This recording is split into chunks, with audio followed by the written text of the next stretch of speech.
Amada Igreja do Senhor Jesus Cristo, venho-vos proclamar Cristo como cabeça do corpo da Igreja. O Cristo verdadeiro, que uma sociedade confusa pela falsa religião e pela sua própria imaginação não consegue reconhecer. Mas aquele que as Sagradas Escrituras apresentam com exatidão.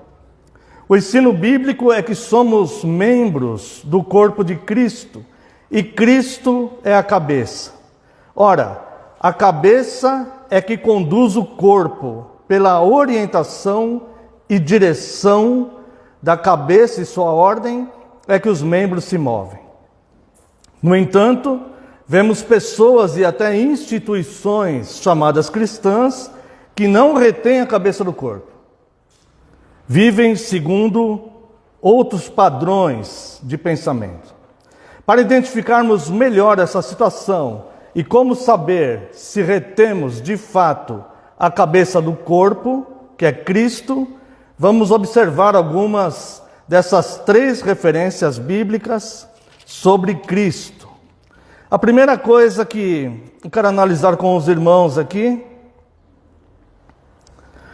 é dos versos 13 ao 17 do capítulo 1, aos Colossenses. Ele nos libertou do império das trevas e nos transportou para o reino do Filho do seu amor. Ou seja, uma ação que veio de Deus. Se Ele nos libertou, é porque nós éramos cativos. Como Deus diz lá no prólogo dos 10 mandamentos: eu sou o Deus que vos tirou da escravidão do Egito. Assim Deus, assim Cristo, Ele nos liberta da escravidão em que nós vivíamos outrora. Seja pela força dos nossos pensamentos, seja pelo apelo da nossa carne, seja pela busca por poder, pela ambição, por algum tipo de cobiça, ou seja escravizado por algum tipo de vício, algum tipo de pecado, algum tipo de situação que nos impedia de sermos de fato livres. Como nós vimos no estudo da carta aos Gálatas, foi para a liberdade que Cristo nos libertou. Permanecei, pois, nesta liberdade, sem dar ensejo para libertinagem, mas permaneça livre, ou seja, não volte a ser escravizado por nada, nem por pessoas, nem pelo fardo da falsa religião, nem por falsas crenças e nem pela sua própria cobiça. Porque Tiago, ele nos ensina que nós somos tentados pela nossa própria cobiça. Então que nada desses elementos venha a nos aprisionar, porque foi para a liberdade que Cristo nos libertou. Então a primeira coisa que nós vemos aqui é que isto, se nós olharmos da perspectiva humana, essa libertação ela é movida por um fator externo. Ou seja, foi o próprio Cristo que nos libertou. E nos libertou para vivermos no seu reino de amor, que já é instalado entre os homens aqui na terra. Na ascensão de Cristo, a própria carta aos Colossenses vai dizer, vai nos revelar que houve a plenitude dos tempos. Ou seja, os últimos dias começaram quando Cristo se manifestou, seu ministério terreno, seu sacrifício na cruz, sua morte e sua ressurreição. Cristo, Ele nos libertou do império das trevas que nós vivíamos e nos transportou para o reino, para o seu reino de amor. E o amor, como diz a palavra de Deus, é o vínculo da perfeição. Alguns homens, mesmo que ímpios, reconheceram ao longo da história a força do amor. E o amor foi manifesto entre nós pela própria pessoa de Cristo. Portanto, sigamos os seus passos. Diz ainda no verso 14 que nele, nesta liberdade, ou seja, neste nosso libertador, é nele que nós temos a redenção, a remissão dos pecados. Ou seja, não haveria em nenhuma outra fonte, ou não há em nenhuma outra fonte, algo tão poderoso que nos liberte de tal forma, que nos liberte de nós mesmos, das nossas próprias raízes, da nossa própria inclinação para o mal, do nosso próprio desejo perverso, dos próprios enganos que nos habitam. As outras fontes podem libertar o nosso corpo de algo, pode libertar a nossa nação, pode libertar um povo, pode libertar uma etnia de uma escravidão. Mas Cristo nos liberta de nós mesmos. Ou seja, daquilo que de forma tão enraizada, de forma tão forte, de forma tão opressora, nos conduzia para umas práticas que depois nós mesmos nos arrependíamos, nós mesmos chorávamos, ou muitas vezes de forma insensível, nós simplesmente aceitávamos aquilo como um estilo de vida normal. Então Cristo, Ele é de fato o poder libertador. Este poder libertador pode ser testemunhado por qualquer cristão verdadeiro, que olha como ele vivia e sente o alívio de receber a graça de Cristo, e por isso ele manifesta gratidão. Pois nele foram criadas todas as coisas, nos céus e sobre a terra, as visíveis e as invisíveis, sejam tronos, sejam soberanias, quer principados, quer potestades, tudo foi criado por meio dele e para ele. Ele é antes de todas as coisas, nele tudo subsiste. Todas as potestades, tudo que você imaginar, tudo só pode subsistir se Cristo manter vivo. Porque Cristo é o dono da vida, é o manancial da vida. Nele subsiste todas as coisas. Ele é verso 17, né? Ele é antes de todas as coisas, nele tudo subsiste. E aqui o verso 18, ele é a cabeça do corpo da igreja. Vamos ficar aqui. Ele é a cabeça do corpo da igreja. Convido os irmãos para mais uma vez lermos Colossenses 2,19. Colossenses 1,18 diz que Cristo é a cabeça do corpo da igreja. Colossenses 2,18 diz, 2,19 diz: alguns não retêm a cabeça, da qual todo o corpo suprido e bem vinculado por suas juntas e ligamentos, cresce o crescimento que procede de Deus. Alguns não retêm a cabeça. Muitas pessoas vivem num corpo sem cabeça, porque não retêm a cabeça de Cristo. Vivem segundo padrões, segundo pensamentos, segundo crenças, segundo heresias, segundo tradições familiares, segundo a própria imaginação, segundo um Deus imaginário que alguém supôs um dia existir, segundo alguma imagem, segundo qualquer coisa, menos a cabeça do corpo, que é Cristo. Então nós vemos que Cristo, Ele é de fato a cabeça do corpo, e nós somos membros uns dos outros. Neste corpo, que Cristo é a cabeça, há revelação que há 3 elementos fundamentais nele, e que nós, em escala menor, podemos seguir. Ele é o sumo profeta, ele é o único sumo sacerdote, e ele é o supremo Rei eterno. Vamos analisar isso. Cristo é o verdadeiro profeta. Quero convidar você a abrir sua Bíblia no Evangelho de João, capítulo 4. Essa passagem é uma passagem bastante conhecida, porque vai falar da mulher samaritana, em que Cristo, ele chega ali ao poço com sede, e a mulher estava ali pegando água, e Cristo então começa um diálogo com ela. Todo mundo conhece a história, eu não quero me deter nisto. Cristo acaba dando um grande ensinamento para ela, mas eu quero me deter no fato de que ela ainda não havia reconhecido quem era Cristo. Ela não estava entendendo bem como que um judeu estava conversando com uma samaritana, ainda mais uma mulher. E ali, naquele poço, ela não estava entendendo bem quem era Cristo, ela não havia identificado quem era Cristo. Então eu quero ler com você apenas o verso 25. Eu sei, respondeu a mulher, que há de vir o Messias, chamado Cristo. Quando ele vier, nos anunciará todas as coisas. A mulher, ela ainda não havia identificado que Cristo estava ali pessoalmente falando com ela. Mas ela sabia da promessa, que viria o sumo profeta. Preste bem atenção, aquele que nos anunciará todas as coisas. Não há mais necessidade de nenhum outro tipo de profecia, revelação, prognóstico, vidência, ou seja o que for, porque Cristo é o sumo profeta, a plenitude, o máximo que você possa imaginar em alguma coisa, em alguma área, em algum segmento. Cristo é tudo em todos.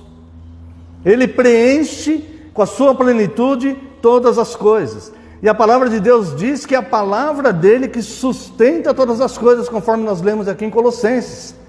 E fartamente nós falamos de Hebreus 1, quando diz que a palavra dele sustenta o universo, mantém o universo.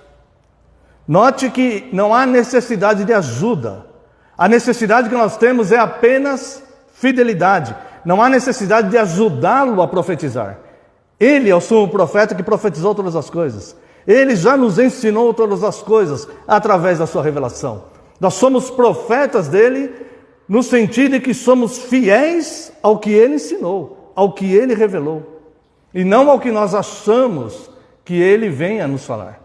Então nós estamos aqui vendo que a mulher, ela percebia, ela não identificava Cristo, mas ela entendia. Eu sei, respondeu a mulher, que há de vir o Messias. Ela não estava reconhecendo ele, chamado Cristo, mas ela sabia da promessa. Quando ele vier, nos anunciará todas as coisas. Não fosse assim, Cristo iria corrigi-la. Não, ele não vai anunciar todas as coisas. Quando ele vier, ele vai anunciar somente algumas coisas. As outras serão anunciadas conforme os tempos, conforme pessoas que serão levantadas. Não foi isso que ele falou. Ele concordou com a mulher. Veja o verso 26. Disse-lhe Jesus: eu o sou, eu que falo contigo. Esse que vem e anunciará todas as coisas, sou eu. Este que está aqui na tua frente, ele falou para a mulher samaritana. Este que veio e que anunciou todas as coisas é o verbo, a palavra, é isto que você tem nas suas mãos. É a palavra que te anuncia todas as coisas. Se há alguma palavra humana que venha sendo dito para te alertar sobre algo, você tem que ter uma confirmação nesta palavra aqui. Porque é esta palavra aqui que te ensina todas as coisas. Então, numa sociedade confusa pela falsa religião, uma sociedade onde as pessoas ouvem falar de Cristo e cada um tem uma imagem particular de Cristo. Alguns acham que Cristo é um humanista, Cristo foi um homem bom. Outros acham que Cristo foi alguém preocupado somente com os pobres, alguém que tinha uma boa atividade. As pessoas não reconhecem quem de fato é Cristo, o Deus verdadeiro, que se fez um de nós, nasceu de mulher, veio para buscar e salvar o que estava perdido. Nele se cumpriu a plenitude dos tempos. Por ele, para ele, nele foram criadas todas as coisas, sejam potestades, sejam seres visíveis, sejam seres invisíveis, criaturas, o universo, a terra, todas as coisas. O primogênito entre os mortos, ou seja, na morte e ressurreição dele, depende a nossa ressurreição para a vida eterna. Não fora isso, nós não teríamos esperança alguma. Cristo não era apenas um homem bom, Cristo não era apenas um homem dedicado a cuidar de pobres, Cristo não era apenas um homem humanista, era o Deus que se fez um de nós. cuja palavra, como constituição, julgará todas as pessoas, sejam as tuas obras boas, sejam as tuas obras más, todos serão julgados por este Cristo. E ele se apresenta então primeiro como sumo profeta, ou seja, aquele que trouxe toda a revelação. Ele mesmo leu na sinagoga a passagem de Isaías. Ele mesmo leu e falou que se tratava dele. E os judeus queriam matá-lo. Quero convidar você a ler aqui, Isaías capítulo 61. Isaías capítulo 61, versos 1 e 2. O Espírito do Senhor Deus está sobre mim, porque o Senhor me ungiu para pregar boas novas aos quebrantados, enviou-me para curar os quebrantados de coração, a proclamar libertação aos cativos e a pôr em liberdade os algemados. Ele vos libertou do império das trevas, a apregoar o ano aceitável do Senhor, no dia da vingança do nosso Deus, a consolar todos os que choram. E quando Cristo estava na sinagoga, ele foi convidado a ler o rolo do profeta Isaías, do livro do profeta Isaías. O ajudante trouxe o rolo, o livro, tirou o manto que cobria o rolo, entregou para Cristo. Cristo pegou e o beijou e abriu. Não sei se Cristo fez tudo isso. Essa é uma prática judaica, talvez ele tenha feito tudo isso. Isso é uma prática judaica na sinagoga. Eles entregam, eles tiram o manto, entregam o rolo, o rabino ou alguém que vai pregar pega, beija, abre e lê. Não sei se Cristo fez isso, mas o que sabemos é que ele leu esta passagem e falou: este sou eu. Falou diante daqueles homens que o rejeitaram e tentaram matá-lo. Como assim? Este não é o filho do carpinteiro? Tentaram matá-lo. E quando João Batista, que veio ser o precursor da vinda de Cristo, quando ouviu falar que havia alguém manifestando aqueles sinais, mandou 2 de seus discípulos procurarem Jesus, e esses discípulos perguntaram: mestre, fomos enviados por João Batista, é tu o que havia de vir? E veja o que ele respondeu. Está lá no Evangelho de Lucas, capítulo 7, verso 22. Lucas capítulo 7, verso 22.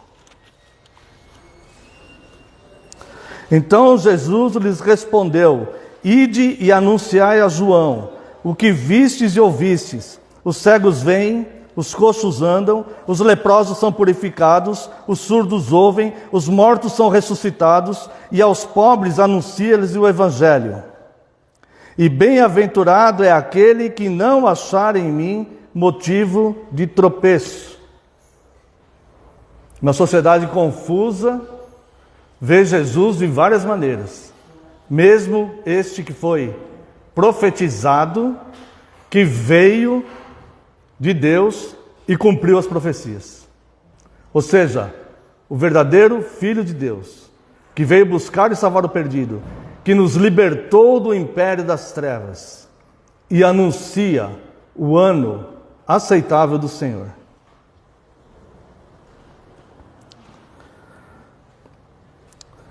Cristo também é o único sumo sacerdote. Gostaria de convidar a amada congregação para a leitura de Hebreus capítulo 4, verso 14.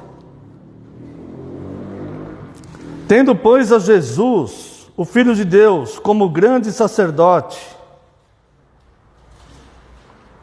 que penetrou os céus, conservemos firmes a nossa confissão. Porque não temos sumo sacerdote que não possa compadecer-se das nossas fraquezas. Antes foi ele tentado em todas as coisas, a nossa semelhança, mas sem pecado. Acheguemo-nos, portanto, confiadamente junto ao trono da graça, a fim de recebermos misericórdia e acharmos graça para socorro em ocasião oportuna. Uma sociedade confusa que acha que Cristo foi um homem bonzinho que cuidava dos pobres, preocupado com o meio ambiente, um humanista, no momento de precisar de socorro, não encontra graça, porque simplesmente não sabe onde buscar. Talvez recorra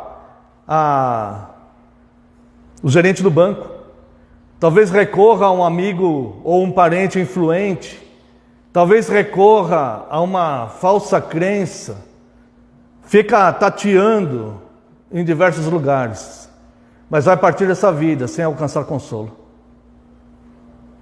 Porque não sabe buscar no lugar certo, não sabe reconhecer que entre nós existia um sumo sacerdote, que é por isso que nós não precisamos mais sacrificar animaizinhos para aspergirmos sangue, para purificação dos nossos próprios pecados. Esse sacrifício foi feito de uma vez por todas e suportou a ira de Deus na cruz. E porque os nossos pecados estavam sobre ele, ele é o único que vai estar no céu, que não foi consolado na hora da morte. O único que vai estar no céu, que foi tratado como um ímpio, que habitará o inferno na hora da morte. O único que vai estar no céu, que pôde dizer: Deus meu, por que me desamparaste? Nenhum outro habitante do céu, na hora da morte, se sentirá desamparado por Deus. Ao contrário, será consolado, será preparado, será visitado por Cristo. Mesmo que os parentes ali não entendam, não vejam, não percebam, estejam em profunda angústia, porque aquele ente querido está indo embora, aquele que morre no Senhor está sendo tratado, está sendo preparado e chegará feliz no reino da glória. O único que estará lá, que não foi preparado, que não foi visitado, que não foi atendido, que não foi acalmado, que não foi tratado, que não foi abraçado, que não teve o travesseiro afofado, como diz o Salmo 3, é o próprio Cristo. E isso porque o meu e o teu pecado estavam sobre ele. E nós seremos tratados na hora da nossa morte, nós seremos consolados na hora da nossa morte, nós seremos visitados na hora da nossa morte, porque ele não foi. E o nosso pecado estava sobre ele. E uma sociedade confusa, e uma instituição confusa, que não retém a cabeça do corpo, não sabe aonde recorrer no momento de pedir socorro e ser alcançado pela graça. Partirão desta vida sem consolo e serão julgados sem misericórdia. Porque entre nós esteve o sumo profeta e o único sumo sacerdote, que de uma vez por todas fez o sacrifício que nos traz a paz. Ele nos libertou do império das trevas. O império das trevas vai castigar a pessoa no momento da morte. Ele nos libertou do império das trevas e nos transportou para o reino do Filho, do seu amor. Ou melhor, para o Filho do reino do seu amor. Enquanto ele disse lá: Deus meu, por que me desamparaste? Nós vamos com alegria para o nosso reino eterno. Mesmo que aqueles que estejam ao nosso lado chorem porque estamos partindo. Mas preciosa é para o Senhor a morte dos seus santos. Cristo é o único Rei Supremo. Assim como haviam outros profetas, e só existe hoje o profeta supremo. Ou seja, toda a profecia já foi revelada. Nós agora profetizamos a profecia revelada. A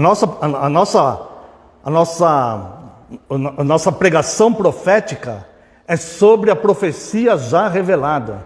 Não existe um novo elemento a ser colocado aqui. Ninguém pode falar de si mesmo mais.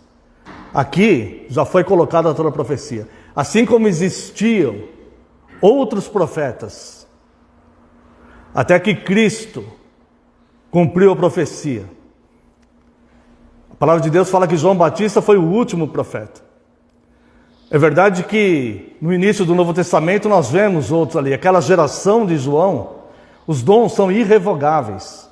Enquanto vivia aquela geração de João, ainda haviam esses profetas, depois não haviam mais. Você não vê mais eles no Novo Testamento.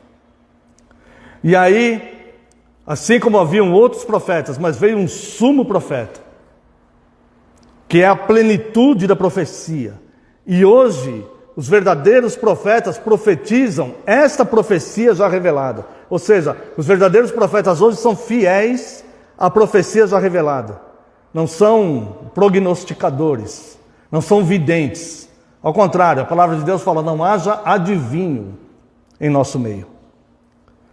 Assim como houve outros sacerdotes, e houveram até outros sumos sacerdotes, mas que foram impedidos de continuarem o seu ministério pela morte.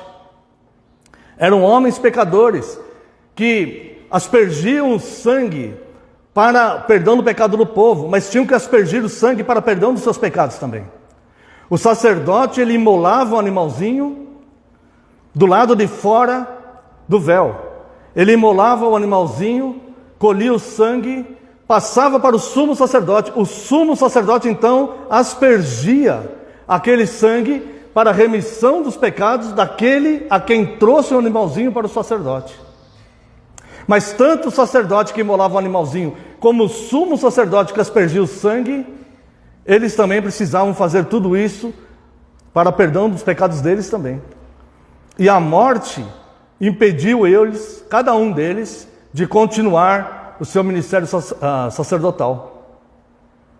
Mas quando veio Cristo, acabou o sacerdócio levítico, surgiu o sacerdócio, ou melhor, talvez tenha voltado o sacerdócio segundo a ordem de Melquisedeque.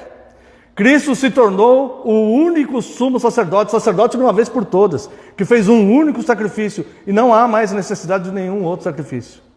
Então, como haviam profetas, mas chegou o sumo profeta, como haviam sacerdotes e sumos sacerdotes, mas chegou o único sumo sacerdote, assim também há reis, existem reis, mas chegou entre nós o Rei Supremo, o Rei dos Reis, aquele que estabelece toda a autoridade.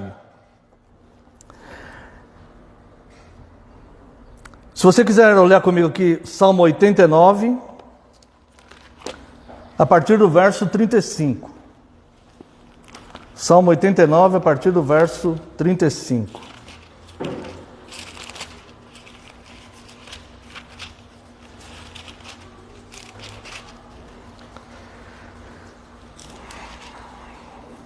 Uma vez jurei por minha santidade, e serei eu falso a Davi?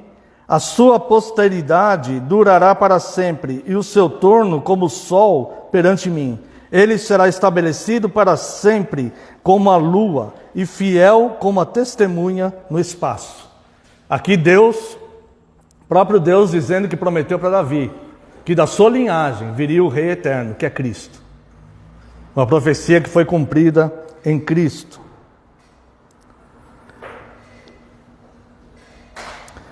Apocalipse 19. Existe mais um testemunho na revelação de Cristo para João. Apocalipse 19, versos 15 e 16. Sai da sua boca, ou seja, da boca de Cristo, sai da sua boca uma espada afiada, para com ela ferir as nações, e ele mesmo as regerá com cetro de ferro, e pessoalmente pisa o lagar do vinho, do furor da ira do Deus Todo-Poderoso. Tem no seu manto e na sua coxa um nome inscrito: Rei dos Reis e Senhor dos Senhores. Este Rei Supremo, cuja palavra é a Constituição, conforme já vimos lá em outras vezes, João 12:48, todos serão julgados. É este mesmo Rei, que é o Rei Supremo. Portanto, irmãos, sumo profeta, único sumo sacerdote e Rei Supremo. Olhe para dentro de você mesmo. Se você tem outra pessoa, outros elementos que governem a sua vida, tais como astros, horóscopo, esoterismo, videntes, pessoas que trazem revelações não bíblicas, músicas, filmes, etc. Saiba que você está num corpo sem cabeça. Saiba que você está num corpo que não está retendo a cabeça. Para nós finalizarmos, sumo profeta, a principal função do profeta é proclamar a verdade de Deus. Cristo a proclama em sua palavra. Profetas falavam para o seu tempo contemporâneo, está lá em Isaías 1:4, e sobre o futuro, está lá em Isaías 25:8.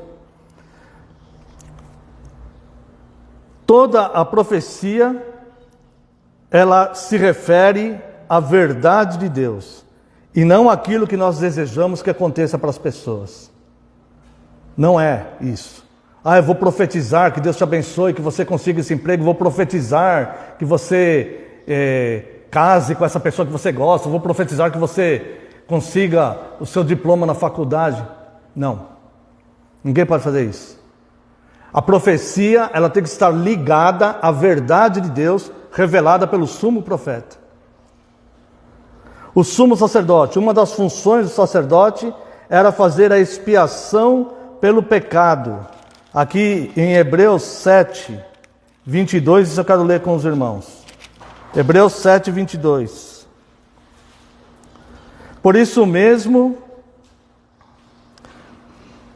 Jesus se tem tornado fiador de superior aliança.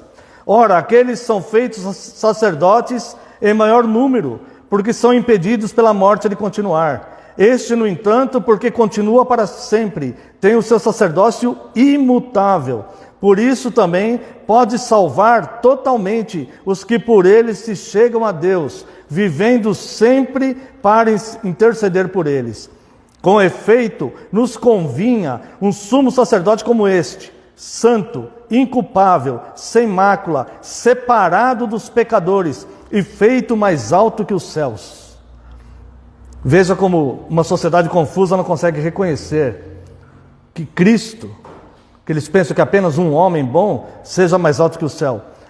Que não tem necessidade, como sumos sacerdotes, de oferecer todos os dias sacrifícios, primeiro por seus próprios pecados, depois pelos do povo, porque fez isto uma única vez por todas, quando a si mesmo se ofereceu. Veja que ele não foi um mártir, ele mesmo se ofereceu, ele deu sua própria vida a favor de nós. Porque a lei constitui sumos sacerdotes a homens sujeitos à fraqueza, mas a palavra do juramento, que foi posterior à lei, constitui o Filho perfeito para sempre. E finalmente, Supremo Rei. Supremo, porque é Ele que estabelece autoridades. Essa é uma passagem bem falada nos últimos dias, talvez nos últimos anos, tem sido muito falada. Romanos 13, 1 e 2. Todo homem esteja sujeito às autoridades superiores, porque não há autoridade que não proceda de Deus, e as autoridades que existem foram por Ele instituídas, de modo que aquele que se opõe à autoridade resiste à ordenação de Deus, e os que resistem trarão sobre si mesmos condenação. Ou seja, Ele é Supremo Rei, porque Ele estabelece autoridades.